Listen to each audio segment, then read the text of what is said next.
میرا خیال تھا نئے لوگ کچھ بہتر نکلیں گے، شاید اپنے ماں باپ یا رشتہ داروں سے کچھ مختلف کریں گے۔ نئی نسل کچھ نیا نہیں کرے گی تو دنیا کیسے ترقی کرے گی؟ ارتقائی عمل رک جائے گا۔ لیکن مریم نواز کے پیٹرول کی قیمتیں بڑھائے جانے پر کیے گئے ٹویٹ کو پڑھ کر اندازہ ہوا کہ سیاستدانوں کی اگلی نسل بھی وہیں سے اپنا کاروبار سیاست شروع کر رہی ہے جہاں بزرگوں نے چھوڑا تھا۔ اس ٹویٹ میں وہ فرماتی ہیں کہ نواز شریف تیل کی قیمت بڑھانے کے خلاف تھے اور احتجاجاً اجلاس سے آن لائن واک آؤٹ کر گئے۔ اس ٹویٹ سے مریم نواز نے چند باتیں ثابت کرنے کی کوشش کی ہے۔ ایک تو وہی پرانا کھیل، گڈ کاپ بیڈ کاپ، جو نواز شریف اور شہباز شریف بڑے اچھے طریقے سے کھیلتے آئے ہیں۔ اب اس کھیل میں مریم نواز کو بھی شامل کر لیا گیا ہے۔ مریم نواز اپنے چچا اور نواز شریف اپنے بھائی کی حکومت کے سپورٹر بھی ہیں اور خود اس کی بڑی اپوزیشن بھی۔ وہ دونوں اطراف سے کھیل رہے ہیں۔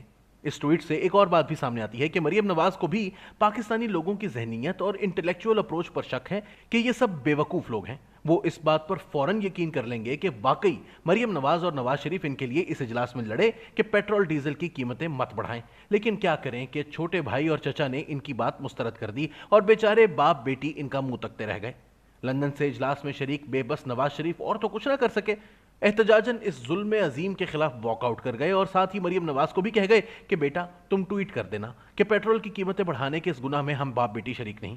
نواز شریف اور مریم نواز دونوں کو یقین ہے کہ ان کی اس بات پر ان کے فالوورز یقین کریں گے اور تنقید کا رخ شہباز شریف کی طرف ہو جائے گا اور مفتاح اسماعیل پر تبرہ کیا جائے گا۔ مقصد نواز شریف اور مریم نواز کو عوام کا ہمدرد بنا کر پیش کرنا ہے، جبکہ شہباز شریف اور مفتاح اسماعیل کو ظالم۔ اگر آپ کو یہ بچگانہ سی بات لگتی ہے تو آپ غلطی پر ہیں۔ پرانے کھلاڑی یہ کام بڑی مہارت سے کرتے آئے ہیں اور ہر دفعہ مطلوبہ نتائج حاصل کیے ہیں۔ مجھے یاد ہے لندن میں 2007 میں بے نظیر بھٹو اور نواز شریف میں میثاق جمہوریت سائن ہو چکا تھا، جس میں یہ طے پایا تھا کہ نواز شریف اور بے نظیر بھٹو کیمپ کے لیڈر یا خود وہ دونوں اداروں یا پرویز مشرف سے خفیہ ملاقاتیں نہیں کریں گے، اور اگر پاکستان لوٹ کر ان میں سے کسی کی حکومت آ گئی تو وہ خفیہ ملاقاتوں میں ایک دوسرے کے خلاف سازشیں کر کے حکومتیں نہیں گرائیں گے۔ لیکن انہی دنوں بے نظیر بھٹو دبئی میں پرویز مشرف اور لندن میں جنرل کیانی سے خفیہ ملاقاتیں کر رہی تھیں، اور ان سب ملاقاتوں کا علم نواز شریف اور شہباز شریف کو تھا۔ ان دونوں کو ان خفیہ ملاقاتوں میں اپنا فائدہ نظر آ رہا تھا کہ بے نظیر این آر او لے کر پاکستان جائیں گی تو ان کا راستہ بھی کھلے گا۔ وہ اس وقت گڈ کاپ بنے ہوئے تھے کہ ہم مشرف کے خلاف ہیں، کوئی این آر او نہیں لیں گے۔ ساری بدنامی پی پی پی کے کھاتے میں جا رہی تھی۔ نواز شریف نے کبھی بے نظیر بھٹو اور پی پی پی سے احتجاج نہ کیا کہ آپ ہم سے معاہدے پر دستخط کر کے کیوں خفیہ ملاقاتیں کر رہی ہیں، کیونکہ شریفوں کو پتا تھا کہ اپنی جمہوری گڈ ول بن رہی تھی کہ دیکھا وہ عامر کے خلاف ڈٹے ہوئے ہیں لیکن بے نظیر ڈیل کر رہی ہیں۔ وہی ہوا جس کی کیلکولیشن شریف برادرز نے کی تھی۔ بے نظیر بھٹو واپس آئیں، جس پر انہوں نے سعودیوں کے ذریعے مشرف پر دباؤ ڈلوایا، اور نواز شریف بھی سعودیوں کے جہاز پر لاہور پہنچائے گئے اور ساتھ میں کروڑوں کی بلٹ پروف لگژری گاڑی بھی سعودیوں نے تحفے میں دی۔ بدنامی پی پی پی کے حصے میں آئی، جبکہ لوٹ کر شہباز شریف 10 سال کے لیے پنجاب کے وزیر اعلیٰ بن گئے اور نواز شریف تیسری دفعہ وزیر اعظم۔ بے نظیر بھٹو ماری گئیں جو یہ ڈیل سب کے لیے کر رہی تھی۔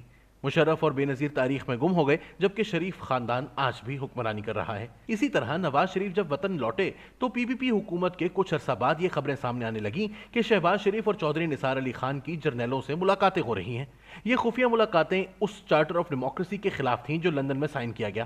اس کا جواز یہ دیا گیا کہ ان کا چارٹر بے نظیر بھٹو سے ہوا تھا، زرداری سے نہیں۔ پوچھا جا سکتا تھا کہ اگر زرداری سے نہیں تو پھر ان کے ساتھ مل کر حکومت کیوں بنا لی اور درجن بھر وزیر گیلانی صاحب کی حکومت میں کیوں شامل کروائے۔ اس طرح چشم فلک نے وہ نظارہ بھی دیکھا کہ جب نواز شریف اور شہباز شریف زرداری گیلانی حکومت کے خلاف میمو گیٹ کے نام پر غداری کے مقدمے درج کرانے سپریم کورٹ پہنچ گئے اور کمیشن بنوا کر لوٹے۔ ایک دن جب یہی سوال نواز شریف سے کیا گیا کہ شہباز شریف اور چودھری نثار تو خفیہ ملاقاتیں کر رہے ہیں، تو وہ فوراً بھولے بن گئے اور کہا ان کے نالج میں نہیں ہے اور اگر ملاقاتیں کی ہیں تو نہیں کرنی چاہیے۔ آپ سوچ سکتے ہیں کہ نواز شریف پارٹی سربراہ ہیں اور انہیں یہ تک نہیں پتا کہ ان کی پارٹی کے 2 اہم پلرز ان کے علم میں لائے بغیر ملاقاتیں کر رہے تھے۔ مجھے یاد ہے کہ میں نے اس وقت بھی کالم لکھا تھا کہ اگر میاں صاحب کے علم میں لائے بغیر یہ ملاقاتیں کی گئیں تو وہ پارٹی چیئرمین کے طور پر شہباز شریف اور چودھری نثار کو پارٹی سے برطرف کریں کہ ان کی جرت کیسے ہوئی کہ پارٹی چیئرمین کو اندھیرے میں رکھ کر اتنے بڑے کام کریں، اور اگر انہیں واقعی نظر انداز کیا گیا تو نواز شریف صاحب کو خود پارٹی سے استعفیٰ دے دینا چاہیے، کیونکہ پارٹی کے اہم لوگ ان سے پوچھے بغیر بڑے بڑے فیصلے کر رہے ہیں جو ان کی پالیسی اور سوچ سے بھی مختلف تھے۔ یہ تو پارٹی سے بغاوت تھی جسے کسی صورت نظر انداز نہیں کیا جا سکتا۔ لیکن میاں صاحب نے نہ چودھری نثار اور شہباز شریف کو برطرف کیا، نہ ہی خود احتجاجاً پارٹی قیادت سے استعفیٰ دیا۔ اس سیاسی کہانی سے آپ کو کیا اخلاقی سبق ملا؟ اس کہانی کا ایک ہی سبق ہے جو بار بار دہرایا جاتا رہے گا کہ یہ سب گڈ کاپ بیڈ کاپ کا کھیل ہے۔